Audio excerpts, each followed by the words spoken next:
So about a year ago, I purchased the Dewalt DCMWP233U2, which was the first generation battery-powered lawnmower. And if you watch my other video on that lawnmower, you will see that it did not fare so well. You push down, pull back, nothing. The first one lasting about 5 times and the second one about the same. When this new generation of lawnmower came out, I was really curious to find out if there was any difference to this one as compared with that first generation model that seemed to have so many problems.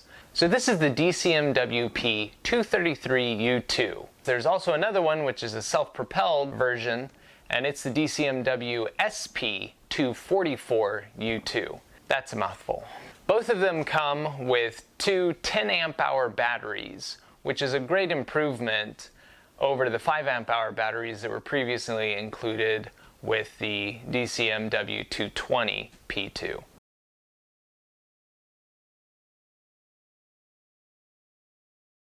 So the first thing that I want to do before I ever run it or anything is I want to pull the motor casing off and take a look at it and see if the spindle and the drive shaft and everything is the same as before. Because the original spindle that the belt spun on was really thin plastic. It's actually warped. It actually like caved in. Alright, so let's get to it. I'm going to open this up.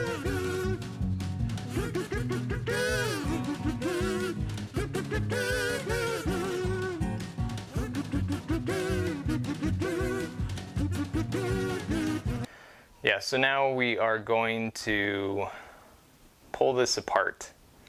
I really like electric mowers just because of this benefit right here.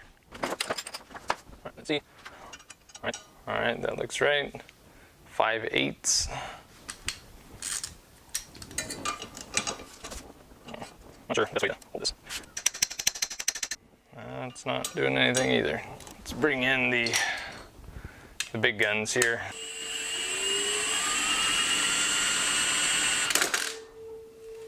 It's very pretty. There we go. Okay, it is lefty-loosey. It's pretty straightforward how it goes on. And that just pops right off. Try half. Yep, half it is. Hold on to this. So now, the head is disengaged. Let's take a look. Yep, T20.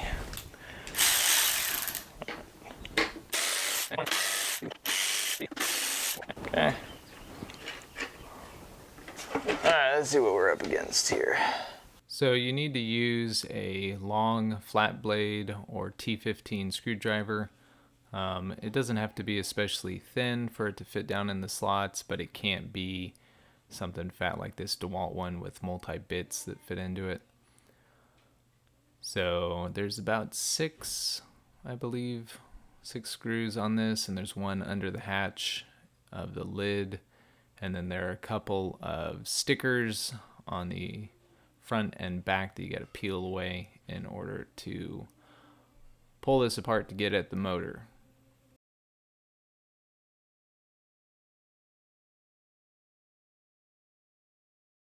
They said it was direct drive. So in the previous model of this motor here was on a belt drive, and it went from the spindle to the shaft. So let's pull this cap off here. There we go. So this is what you would find if you took apart the new one. It is a motor that is directly connected to the blade. So my concern with direct drive motors is that if it were to hit something solid, I would think that the motor inside could get severely damaged. That's kind of the point of lawnmowers having a belt, is that if the blade hits something solid, it doesn't transfer that energy directly to the motor itself. So I wanted to point out something, that this cord was really taut to where it was hard to get it into the second position for the mower, and so I was worried that it was putting a lot of strain up here. You can see it looks like it may have pulled this cord out of here. I undid the cover that was down here, and this is where the safety switch is. So if it's folded, it depresses this and it shuts off power going to the unit. What I was able to do was I was able to lift this up and bend it to give a little bit of slack here so that it's not pulling constantly. And then I'll tighten these two screws down to clamp it back into place and put the cover back on. This lawnmower senses when it's hitting thicker grass and it revs up. Otherwise it runs at a lower speed. So I'm going to see if you can hear that when I turn it on.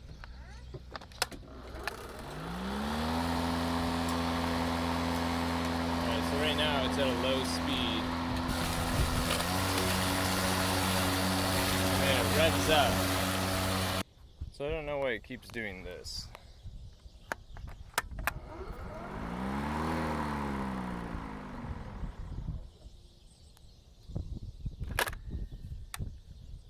So occasionally it will rev up and immediately die.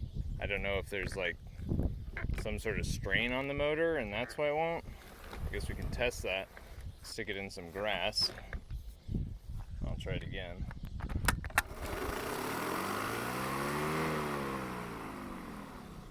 Whereas if I lift it up so there's no strain on it,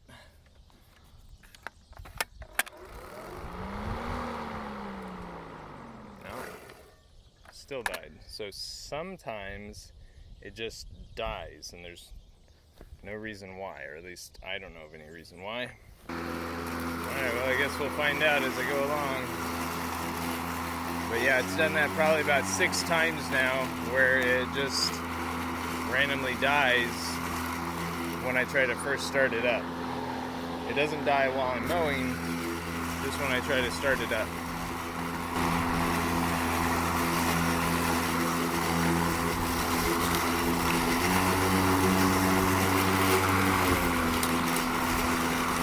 So after mowing all of this, and I didn't mow a little bit here, it wasn't super long, but there's no way in the previous generation of lawnmower that I would have been able to mow all this, regardless of how long it was, with just 2 5 amp hour batteries. So they're revving up, revving down, seems to work.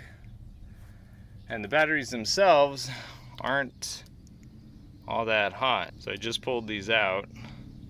So they've sat here for about a minute. Oh, there you go, 94 degrees, 100 degrees. But at 100 degrees, it's just barely past skin temperature. I would say it definitely has improved run time, and it's not pushing the batteries as much. So if you keep your lawn mowed to where you're not mowing through really tall grass, then you should never have any problems on the heat side of things.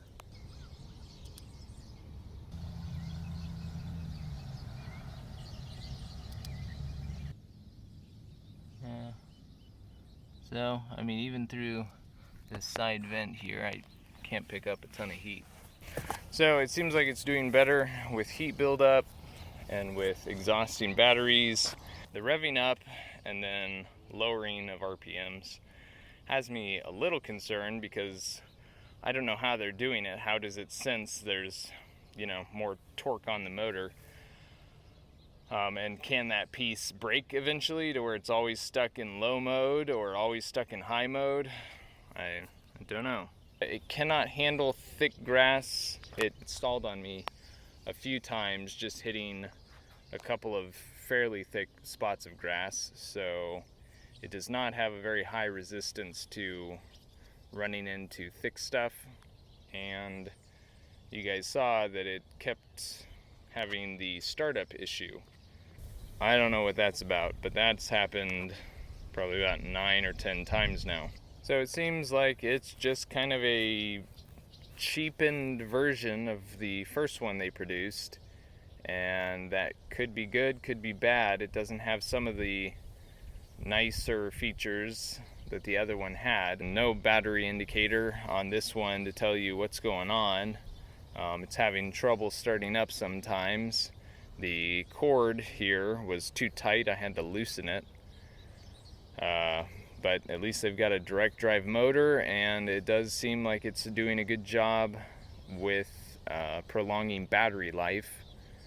However, that could also be a flaw eventually. I do kind of wish that there was a switch on it to where I could turn it from high to low, because that would just give me control over it instead of relying on a computer to figure out what I needed.